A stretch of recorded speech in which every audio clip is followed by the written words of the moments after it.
So, si number 14 nga natin guys is yung ating soap dispenser nga po siya o lagayan ng dishwashing liquid.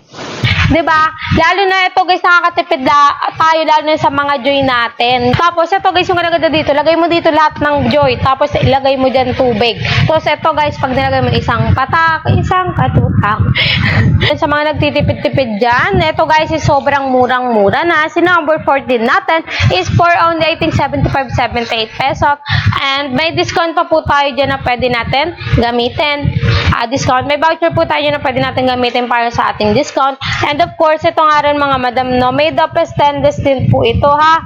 Made of stainless steel. Ito guys is made of durable plastic.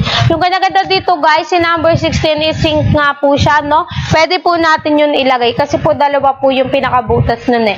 So, pwede po natin to ilagay, si number 14 doon.